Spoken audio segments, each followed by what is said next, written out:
This episode is brought to you by Transitions Light Intelligent Lenses. Transitions Light Intelligent Lenses seamlessly adapt to changing light situations, changing from clear to dark when outdoors and back to clear when you're inside. Transitions lenses block 100% of UVA and UVB rays and filter blue-violet light indoors and outdoors. Choose from a wide range of lens colors and express your personal style with Transitions lenses, tailored to your eye care needs. Visit transitions.com to learn more.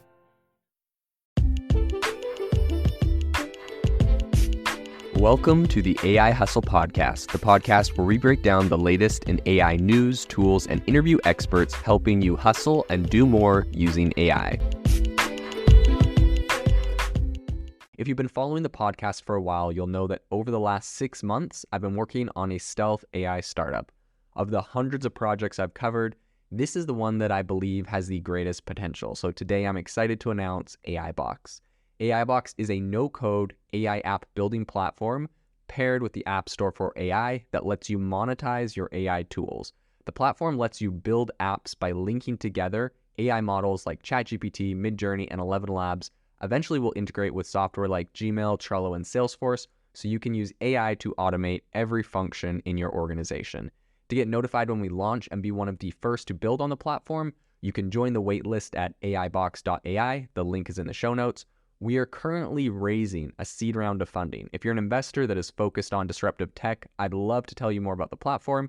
You can reach out to me at jaden@aibox.ai. I'll leave that email in the show notes. Today on the podcast, we're going to be covering 3 major stories in AI. The first is something that Deepmind has been up to with one of their new AI agents in the gaming field. The second is how AI stocks have propelled some of the world's richest people to over $150 billion increase in their net worth.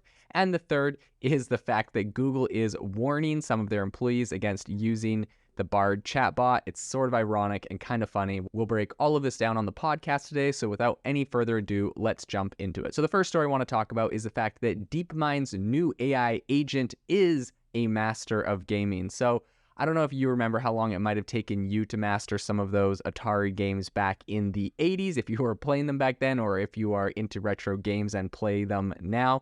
In any case, this is kind of an interesting place to start because, obviously we have a lot of these really old games that were easier than what you might consider pro games today. And putting something like an AI on those is a good way to kind of ramp it up and see, how it plays eventually modern games today. So what it essentially did is it developed an AI algorithm called Bigger, Better, Faster, and it was able to master 26 Atari games in just 2 hours. They released the code in the official study in conjunction with Cornell University. And I think this is just another reminder that AI is going to make a really big impact in a lot of different areas. And as we slowly start developing AI algorithms and models that do specific tasks, we're going to be really surprised by the power they have. Of course, this is more along the lines of research, but you can imagine the implications of this. Let's say you get an AI to master a military strategy game. It would be interesting to see how much of that could carry over to perhaps real life action and military today. All sorts of implications in this, really interesting. And, this is straight out of Deepmind. The second thing I want to talk about today is the fact that it's no surprise, despite the fact that a lot of people have been saying, this is a economic downturn that we're experiencing right now. There's a lot of stocks that have been slipping this year. And the major winners we recently talked about on a podcast episode are the ones that have been investing in AI. So how much has that actually impacted the owners of these companies or the co-founders? Well, as it turns out, some of the world's wealthiest people have seen, and when I say some of, I mean this is a handful of people here, have seen their wealth grow by over $150 billion thanks to AI, which essentially has fueled the stock market boom for their companies and not for everyone's companies. So in this recent report that came out on this, they specifically covered Meta, who has been releasing a ton of different AI innovation, a ton of different open source projects recently in the AI space, and their shares have actually rallied 134% this year. And I think this is both kind of due to all of this AI that they've been releasing, so they're definitely on the cutting edge, but also because Mark Zuckerberg has called, this is his so-called, year of efficiency. He's cut a lot of costs, and that has lifted the company their profitability up quite a bit. And so he has actually made over $57 billion, according to the Bloomberg Billionaires Index, just this year alone. So the other one I want to talk about is Oracle's founder, which is Larry Ellison. He actually just passed Bill Gates on Bloomberg Billionaires Index Rich List, and this is the first time ever. He did that earlier this week. He was up $47 billion thanks to his tech stock going up 55% in Oracle, which has made a bunch of pretty big and impressive AI plays.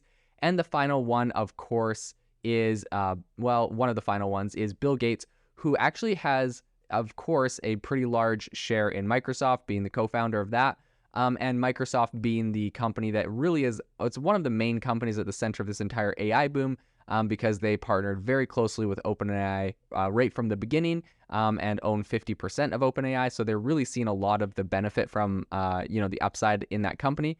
So Bill Gates is actually up $24 billion this year thanks to his Microsoft shares, which largely, let's be honest, have been rallying because of AI. I would say there's not a lot else that has really been buoying Microsoft. So that is $24 billion to Bill Gates exclusively from his Microsoft shares based off of AI. So the final one I'm going to talk about today, this should come as no surprise if you've been following everything happening in AI in the stock market. NVIDIA has seen some pretty insane rallies. They topped a $1 trillion market cap recently. And so the CEO of NVIDIA, their founder, Jensen Huang, has also seen his overall wealth go up by over $24 billion, so pretty much on par with Microsoft. And of course, that's pretty much due to the fact that the shares of NVIDIA, his chip maker, which makes chips and GPUs specifically for AI, has jumped and increased 192% this year alone. So overall, members of this list have seen their wealth go up $150 billion in this year, according to Business Insider's calculations. So this is quite incredible. This is a very large and very substantial amount, all thanks to AI. The final thing I wanted to cover on the podcast today is it's kind of a funny story. Essentially, Google recently told their employees in a memo to not use the Bard chatbot and not to not use it, period, but not to put any confidential information into that. This is kind of interesting because Google obviously owns Google Bard, so it's kind of ironic that they're worried about leaks from within their own company and within their own software. Apparently, they're concerned that employees are going to put sensitive information into the chatbot because essentially what happens with these is that there are human reviewers that sit down and look at the chats that are coming through and are able to review them, and they don't want those people to see what is going on. So this has been quite a big problem in the industry. Of course, ChatGPT is the one that has seen the most flack from this. Samsung last month had their own internal kind of thing where they said for their staff not to use ChatGPT for anything confidential. Amazon also said the same thing, do not share any code with ChatGPT because there are people reviewing on the other end that could see it. And that's according to some screenshots from Slack messages. And so this is something that has been very big. Apple made a similar, comment to their employees not to use it. And so I think this is a really interesting place where a lot of people are worried about their confidential information being leaked via these chatbots. And of course, it doesn't, feel very good for security for everyone else.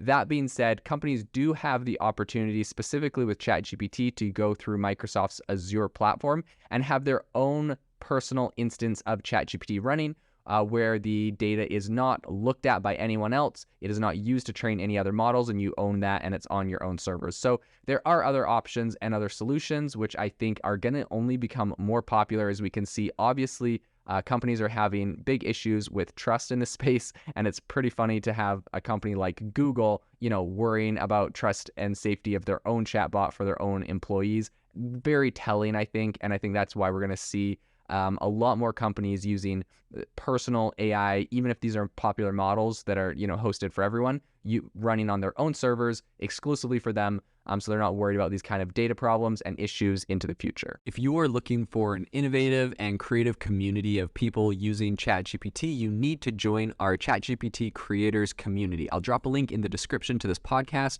We'd love to see you there, where we share tips and tricks of what is working in ChatGPT. It's a lot easier than a podcast, as you can see screenshots, you can share and comment on things that are currently working. So if this sounds interesting to you, check out the link in the comment. We'd love to have you in the community.